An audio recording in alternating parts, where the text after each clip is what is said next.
Anyone who keeps the ability to see beauty never grows old.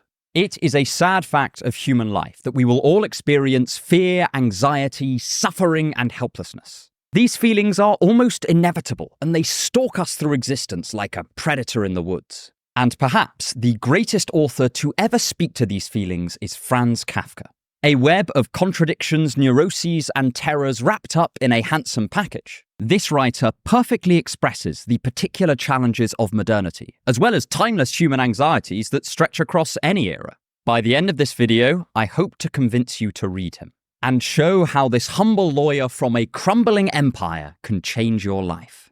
Get ready to learn about humanity's deepest fears, why the world seems increasingly bewildering, and how some modern problems are manifestations of much deeper existential issues to do with being human. As always, bear in mind that I cannot cover the full depth of Kafka's philosophy here, and you will get infinitely more from reading his works for yourself. But let's start by looking at one of the most prominent themes in Kafka's works, the wrestling matches he had with his self. 1. A question of identity. Recently, Franz Kafka has found a wellspring of supporters in perhaps quite a surprising place, TikTok. A small but significant subsection of young users on the platform are reading Kafka's works and relating to his particular struggles. And I think this makes an awful lot of sense, because young people and Franz Kafka have a very important crossover. They are both prone to profound anxieties about the issue of their personal identities.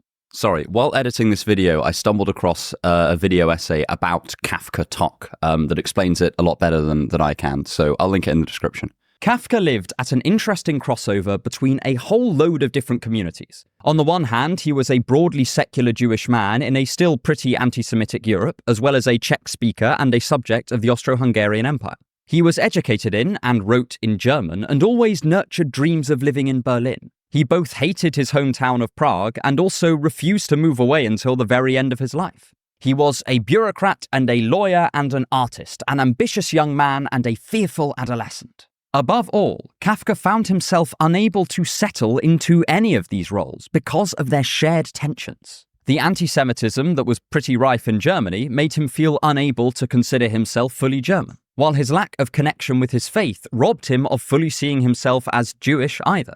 If you want to read more about this, then I'd highly recommend you check out Karolina Wątroba's book, Metamorphoses in Search of Franz Kafka, as it explores many of these inner tensions Kafka felt, particularly with regards to his nationality, his ethnicity, and his faith.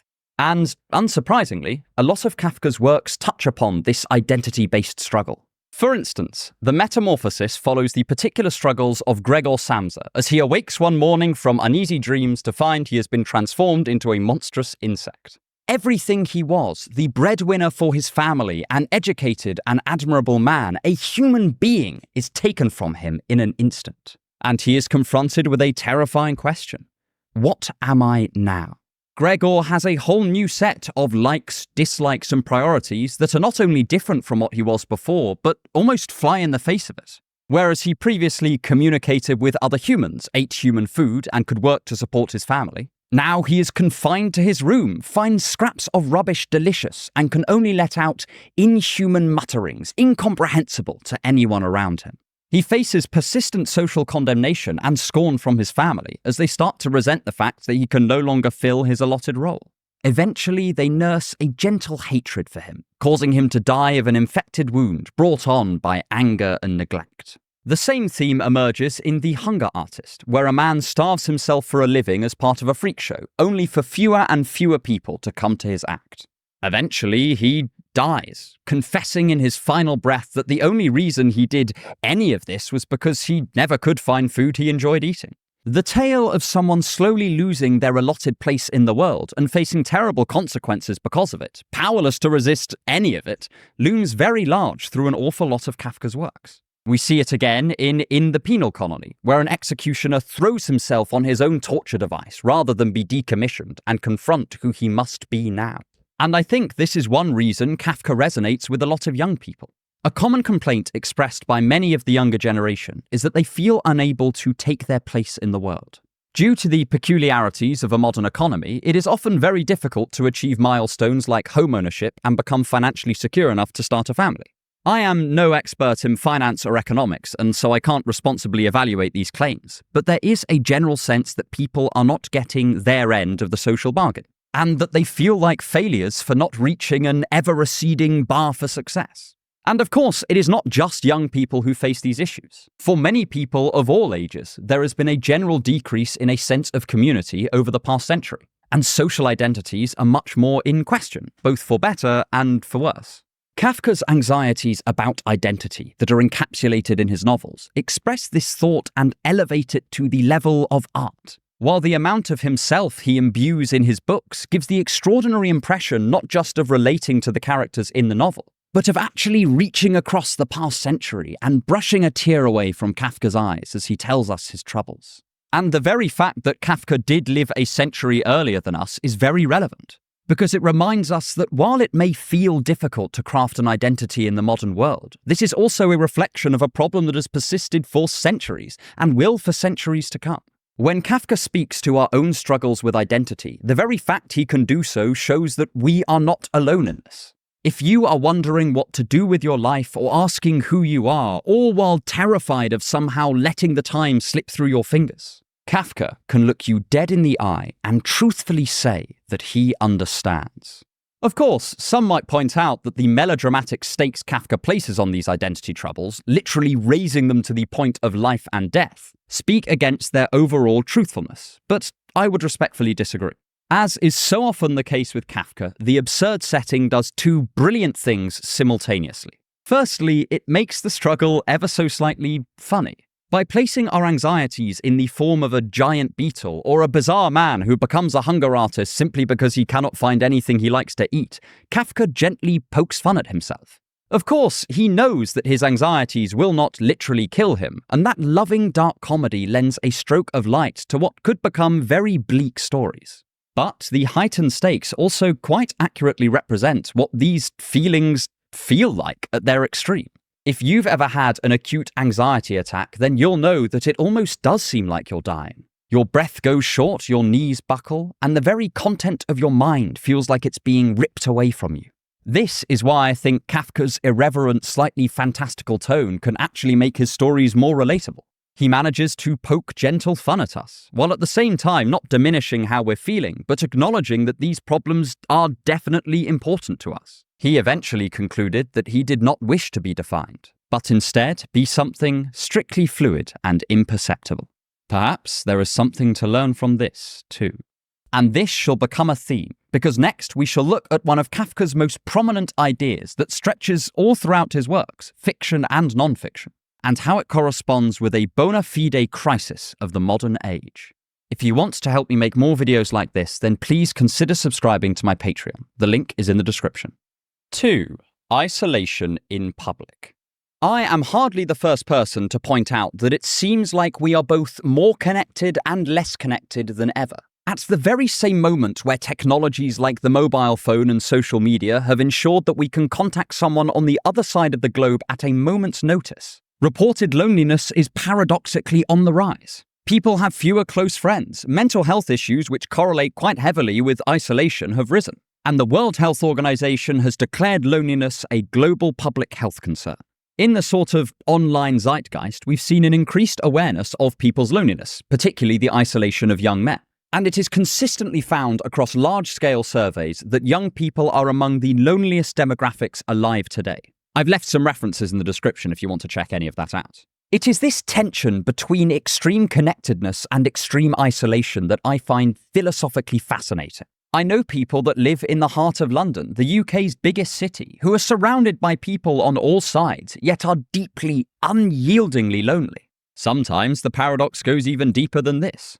Many of us are familiar with that feeling of being in the company of friends or even family, and yet at the same time seeming perversely alone. It is as if we are watching ourselves in the third person. Somehow we've managed to continue to be disconnected from others even when we are immersed in their presence. Kafka himself embodies this contradictory interplay of company and loneliness perfectly. The popular figure of Kafka paints him as a lonesome figure, brooding in the corner of his room and gently sobbing into his black coffee. But this is not at all how he would have been recognized by his friends. The contemporary accounts of Kafka as he lived paint him as a kind of jovial figure. There are reports of him reading his manuscripts to his friends late into the evening, and them all laughing at the jokes and appreciating the blend of gravity and buoyancy. Yet, at the same time, if you take a dive into some of Kafka's letters or journals, then you'll get a very different picture.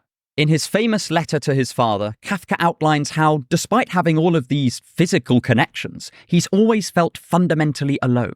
It was as if there was a castle built around his own mind, his own personhood, and he never felt safe enough to let anyone else in. Perhaps this was one reason he said that he and his writings were the same. His internal feelings of isolation were at such stark odds with the way he seemed to behave in public, and he could only express this in his novels and private writings. Kafka embodies this paradoxical standpoint where he is socially fulfilled on paper, but certainly not in practice. And this is partly because of the fundamental fear he seemed to have of the judgments of others. This is perhaps reflected most starkly in the order he gave to his friend, Max Brod, to burn his manuscripts upon his death, because he felt they were not good enough. It is only because his friend disobeyed this self-destructive order that we even have a huge portion of Kafka's works today. Even though he was comfortable enough to read extracts of the trial to his friends, he still seemed fearful at how they would feature in posterity. And if we look at the themes in his novels, we can definitely see this longing for connection mixed with the fear and bewilderment that he felt at the social sphere. Perhaps this theme is strongest in The Castle, where our protagonist, Kay, finds himself simultaneously attempting to immerse himself in the life of a town, getting married, taking on associates, and much more, while also never quite finding acceptance. He takes on various social roles, finds, loses, and refines friends, and yet the rules of the games he is playing never become clear. He offends people without realizing it, even people he thinks that he knows. And worst of all, the government of the village remains entirely inscrutable. They make seemingly arbitrary decisions, and he never figures out how the powerful figures behind the settlement act. This feeling of being thrown into a mysterious world where the rules are hidden and absurd, and yet everyone else seems to know them perfectly. This seems to me like a mirror of Kafka's own attitude to the social realm, and possibly many of ours too. And this is something of a catch-22, because from what we know of Kafka, he deeply wanted to forge connections with others. The section of his letter where he confesses to being unable to let others in is racked with pain. And the alienated characters in his novels are not always finding relief at their solitude, but are just as often panicked at their isolation. This comes out particularly strongly in the way Kafka treats sex. The protagonists in many of Kafka's novels, like The Castle and The Trial, have definite love interests who they lay with. But at the same time, this almost always results in some sort of guilt or shame on their part. Additionally, if the relations themselves are described, they are almost always done so in this matter-of-fact language. This is not the conjugal act made romantic by the pen of D.H. Lawrence, but is instead a frigid, clinical approach that both wants sexual connection while desperately trying to keep it at arm's length, often degrading these encounters into farce as a result. And in expressing the contradictory relationship between the desire for connection with others, a social role, and romantic success, coupled with a deep fear of ever actually achieving these things, Kafka hits upon a feeling that will be familiar to many of us.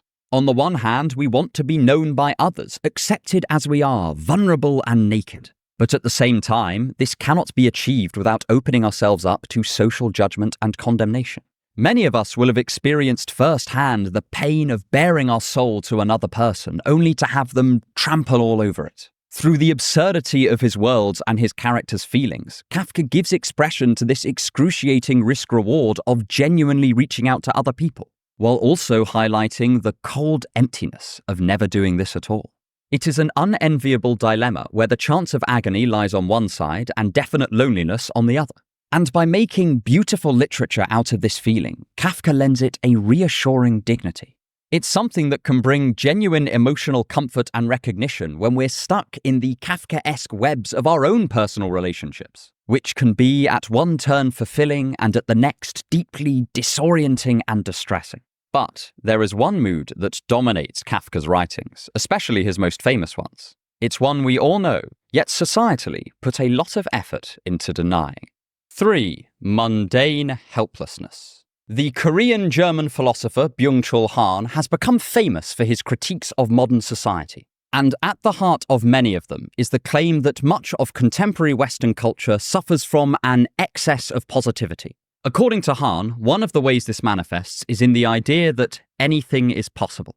He observes that we have become increasingly reluctant to admit when something is truly difficult due to external circumstances, or to recognize when we are not in total control. In some ways, this optimism is a great thing. It can be genuinely awful to feel disempowered. But Hahn also thinks this encourages a guilt complex when there is something we want to achieve, yet somehow cannot seem to do it. For Hahn, this power fantasy we create about our own limitless potential means that when something does go wrong, we only have one person to blame: ourselves. In some ways, this is an extension of a previous observation made by French philosopher Jean-Paul Sartre, that we are condemned to be free. By this, he meant that the idea that our choices are ultimately wholly free and wholly our own comes with the pressure that they are also our total responsibility. Sartre thinks that we often try to deny our own freedom in response to this, and so begin to act in bad faith as a result. But, in a lot of ways, people genuinely are very much out of control of their lives. We are bound by material conditions, economic circumstances, physical limitations, and a hell of a lot more.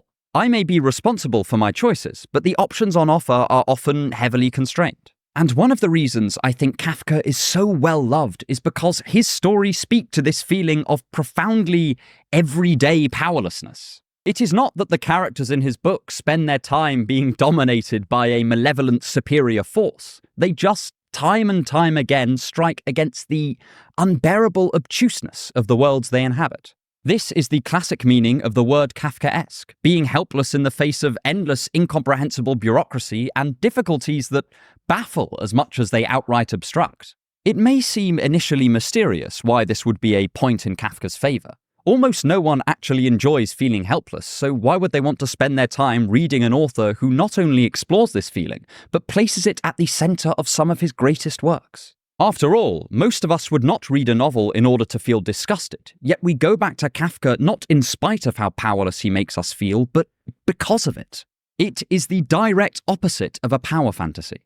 Ever since Hegel, and probably long before then, various philosophers have talked about the importance of recognition, both for our existential and psychological fulfillment. Recently, the German philosopher Axel Honneth has talked about recognition as a precondition for things like love and care, while the ever-underrated Martin Buber makes extensive use of the idea of recognition and mutual knowledge in his theory of relationships. Also, anecdotally, recognition can be immensely relieving. There is a strange sense that even if things are not all right, we know that, and we are not going mad. Some recent psychological literature on emotional abuse has focused on this idea to explain why behaviors like gaslighting can be so distressing.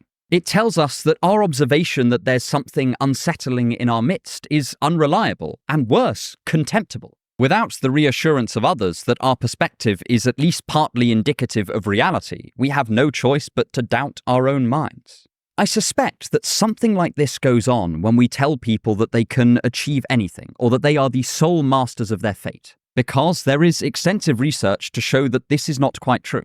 Even though I've gone on record as disagreeing with some of Robert Sapolsky's conclusions, the first half of his book Determined makes a persuasive case for how much of our lives truly are outside our immediate agential control. At some level, we already know this. It's one of the reasons we try to solve social issues. We recognize their impacts and consequences for that person later in life. This clash between the world as it exists to us and the messages we are told sounds like a perfect recipe for cognitive dissonance. And this is exactly what Hahn is pointing out when he talks about excessive positivity leading to unrelenting exhaustion. And Kafka can bring some comfort in this situation, because he lets us know that sometimes we truly are at the mercy of forces that are not just more powerful than us, but so vast and complex that they could have been written in an ancient tongue. The examples Kafka chooses are important as well. Whereas ancient Greek playwrights often portrayed people being battered by the gods or the winds of fate, Kafka's gods are bureaucratic empires. His protagonists are not struck down by lightning, but instead ferried from office to office, with each person telling him that there is nothing they can do, but perhaps they should like to try their luck with the branch on the other side of town, where hopefully they'll fare a little better, which of course they won't. It's pretty rare that Kafka's characters encounter outright evil people or organizations that have set out to hurt them. It is rather that the protagonists are simply not deemed important enough to think about at all. Moreover, since no one individual seems to be making the decisions, there is no one to point the finger at, no one to blame. This inscrutability was certainly relevant then, but it's arguably even more so now. As we assign ever more of our decision-making to black box algorithms which advise organizations on everything from whose mortgage to approve to who should get a longer prison sentence, the mix of powerlessness and bafflement and abdication of responsibility could severely increase in its potency.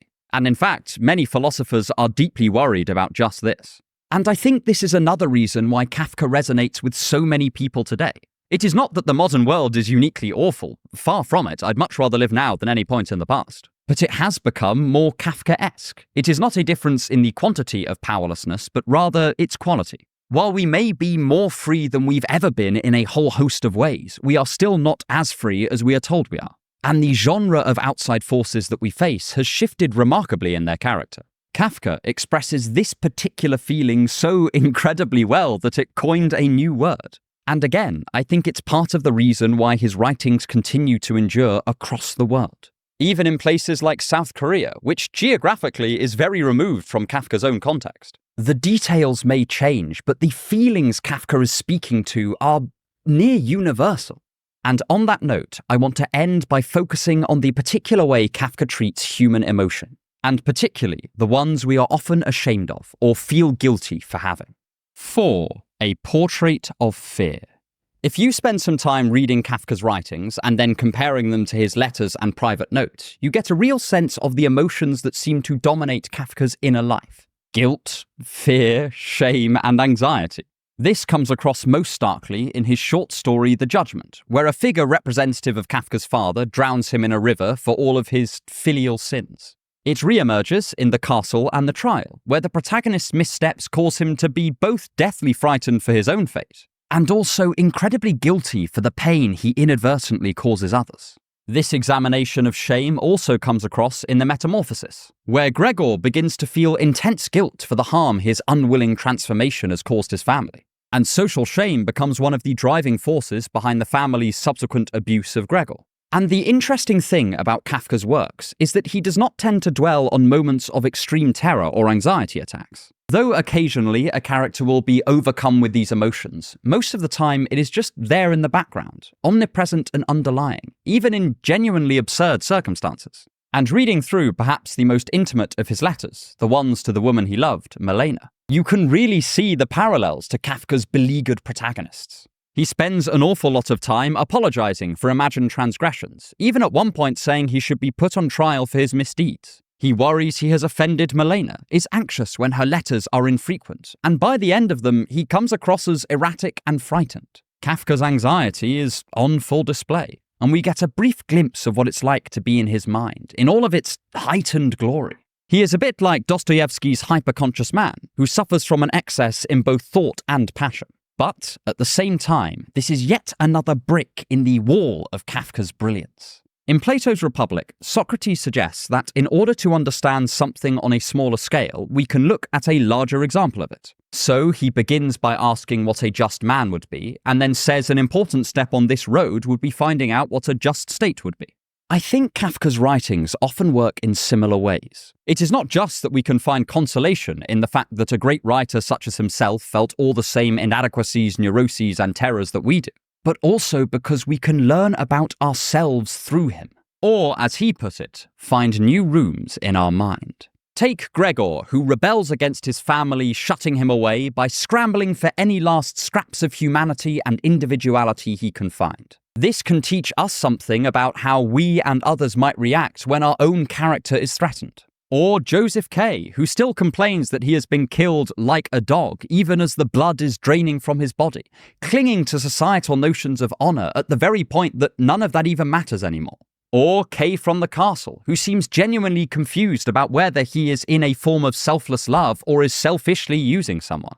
Kafka can often serve as a mirror to some of our less pleasant, less admirable, or just outright ridiculous characteristics. Through his exaggerated figures and absurd situations, he blows up our everyday mental states to the size of a cinema screen, enabling us to stop and examine them in exquisite detail.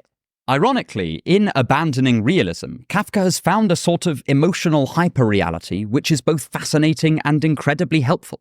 This is potentially why Simone de Beauvoir saw him as a budding existential philosopher. Lastly, the very fact of Kafka's popularity can give us pause for thought. This was a person with a deep lack of confidence in himself, to the point where even he found it funny. Someone who perceived himself as a failure. Someone who would never live up to his father, whom he both admired and despised. Someone who felt unable to express his inner thoughts in a straightforward way, and turned to carefully written letters and stories to do what ordinary language could not. In some ways, Kafka is one of the most vulnerable writers of all time. He bore his soul for all to see, and very nearly burnt his manuscripts to hide it again. But in here is a message. Kafka is not admired for the grand adventures he took or his great worldly accomplishments. He was not Lord Byron, a confident eccentric who travelled Europe and became a folk hero. Nor was he Dostoevsky, who went from an outcast ex-convict to a prophet of Russia. He conquered no great kingdoms, founded no new philosophical schools, and lived a broadly ordinary existence before dying young of tuberculosis, just like millions had before him. He was, in almost every sense of the word, mundane. Even in his writings, there is very little heroism, while there is an awful lot of anxiety, nerves, and embarrassment. And it is this very banality that allowed Kafka to take ordinary suffering and create some of the greatest works of literature of the 20th century. He took our pains, the pains of the everyday, and fashioned them into art, while at the same time poking gentle fun at them. Kafka is brilliant not because of his strengths, but because of his weaknesses, his sufferings, his profound vulnerability. There is something incredibly life-affirming about that. Schopenhauer used to speak of the importance of sharing pains, so that we realize that even in the sorriest of situations, we are fundamentally not alone. Kafka does this perfectly, while also reminding us that all these aspects of ourselves that we are so ashamed of can be used in the service of something truly great. Just like Michelangelo depicted divine grief in his Pieta and so made beauty out of the deepest of pains, Kafka helps us lend dignity to some of our darkest moments. Very few of us will be tragic heroes or commit great acts, but all of us will be anxious sometimes, or lonely, or fearful, or shameful, or racked with guilt. And this is why I think Kafka is a brilliant author, not just for the modern age, but every other one as well. So, if you ever listen to anything I have to say, please let it be this. Pick up a copy of any of Kafka's writings and give it a read. You will come away a different person than you were before you encountered this writer's tragicomic depictions of ordinary pain. But if you want to look at a particular work in some detail, then I've got a video on the trial right here. And stick around for more on thinking to improve your life.